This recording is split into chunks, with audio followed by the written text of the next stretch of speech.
बिस्मिल्लाहिर्रहमानिर्रहीम। जिन वजूहात से रोज़ा ना रखना जायज़ है उनका बयान। अगर ऐसी बीमारी है कि रोज़ा नुकसान करता है और ये डर है कि अगर रोज़ा रखेगी तो बीमारी बढ़ जाएगी या देर में अच्छी होगी या जान जाती रहेगी, तो रोज़ा ना रखे। जब अच्छी हो जाएगी तो इसकी कज़ा रख ले, लेकिन फ़कत अपने दिल से ऐसा ख्याल कर लेने से रोज़ा छोड़ना दुरुस्त नहीं है। बल्कि जब कोई मुसलमान, दीनदार, हकीम, तबीब कह दे कि रोज़ा तुमको नुकसान करेगा, तब छोड़ना चाहिए। अगर हकीम या डॉक्टर काफिर है या शरअ का पाबंद नहीं है, तो इसकी बात का इतबार नहीं। फ़कत इसके कहने से रोज़ा ना छोड़े।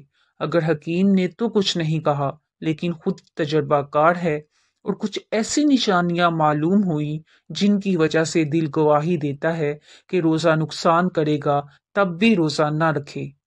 अगर खुद तजर्बाकार ना हो और इसका बीमारी से कुछ हाल मालूम ना हो, तो फ़कत ख्याल का एतबार नहीं। अगर दीनदार हकीम के बगैर बतलाए और बे अपने तजर्बा के अपने ख्याल ही ख्याल पर रमज़ान का रोज़ा तोड़ेगी, तो कफ़ारा देना पड़ेगा, और अगर रोज़ा ना रखेगी तो गुनाहगार होगी। अगर बीमारी से अच्छी हो गई लेकिन ज़व्त बाकी रहे और ये गुमान गालिब है कि अगर रोज़ा रखा तो फिर बीमार पड़ जाएगी, तब भी रोज़ा ना रखना जायज़ है।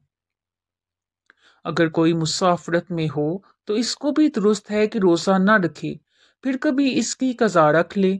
और मुसाफरत के मायने वही हैं जिसका नमाज के बयान में जिक्र हो चुका है, यानी 3 मंजिल जाने का कसद हो। मुसाफरत में अगर रोज़ा से कोई तकलीफ ना हो, जैसे रेल पर सवार है और ख्याल है कि शाम तक घर पहुंच जाऊंगी या अपने साथ सब राहत और आराम का सामान मौजूद है, तो ऐसे वक्त सफ़र में भी रोज़ा रख लेना बेहतर है। और अगर रोज़ा ना रखे बल्कि कज़ा कर ले, तब भी कोई गुनाह नहीं। हाँ, रमज़ान शरीफ के रोज़े की जो फजीलत है, इससे महरूम रहेगी। और अगर रास्ता में रोज़ा की वजह से तकलीफ और परेशानी हो तो ऐसे वक्त रोज़ा ना रखना बेहतर है। अगर बीमारी से अच्छी नहीं हुई, इसमें मर गई या अभी घर नहीं पहुंची, मुसाफरत ही में मर गई, तो जितने रोज़े बीमारी की वजह से या सफ़र की वजह से छूटे हैं, आखिरत में इनका मुआवजा ना होगा, क्योंकि कज़ा रखने की मोहलत अभी इसको नहीं मिली थी। अगर बीमारी में 10 रोजे गए थे, फिर 5 दिन अच्छी रही लेकिन कज़ा रोज़ा नहीं रखे, तो 5 रोजे तो मुआफ हैं। फ़कत 5 रोज़ों की कज़ा ना रखने पर पकड़ी जाएगी। अगर पूरे 10 दिन अच्छी रही तो पूरे 10 दिन की पकड़ होगी। इसलिए ज़रूरी है कि जितने रोज़ों का मुआवजा इस पर होने वाला है, इतने ही दिनों के रोज़ों का फिदिया देने के लिए कह मरे, जबकि इसके पास माल हो और फिदिया का बयान आगे आता है।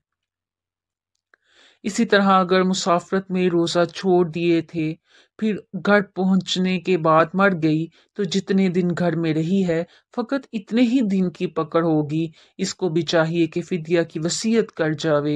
अगर रोज़े घर रहने की वजह से इससे ज़्यादा छूटे हों, तो इनका मुआवजा नहीं है। अगर रास्ता में 15 दिन रहने की नीयत से ठहर गई, तो अब रोज़ा छोड़ना दुरुस्त नहीं, क्योंकि शरअ से अब वो मुसाफिर नहीं रही। अलबत्ता अगर 15 दिन से कम ठहरने की नीयत हो, तो रोज़ा ना रखना दुरुस्त है। हामला औरत और दूध पिलाने वाली औरत को जब अपनी जान का या बच्चे की जान का कुछ डर हो, तो रोज़ा ना रखे, फिर कभी कज़ा रख ले। लेकिन अगर अपना शोहर मालदार है कि कोई अनार रख कर के दूध पिलवा सकता है, तो दूध पिलवाने की वजह से माँ का रोज़ा छोड़ना दुरुस्त नहीं है। अलबत्ता अगर वो ऐसा बच्चा है कि सिवाय अपनी माँ के किसी और का दूध नहीं पीता, तो ऐसे वक्त माँ को रोज़ा ना रखना दुरुस्त है। किसी अना ने दूध पिलाने की नौकरी की, फिर रमज़ान आ गया और रमज़ान के रोज़े से बच्चे की जान का डर है, तो अना को भी रोज़ा ना रखना दुरुस्त है। औरत को हैज़ आ गया, ये बच्चा पैदा हुआ और नफास हो गया, तो हैज़ और नफास रहने तक रोज़ा रखना दुरुस्त नहीं। अगर रात को पाक हो गई, तो अब सुबह का रोज़ा ना छोड़े। अगर रात को ना नहाई हो, तब भी रोज़ा रख ले और सुबह को नहाए, और अगर सुबह होने के बाद पाक हुई तो अब पाक होने के बाद रोज़ा की नीयत करना दुरुस्त नहीं। लेकिन कुछ खाना पीना भी दुरुस्त नहीं है। अब दिन भर रोज़ादारों की तरह रहना चाहिए।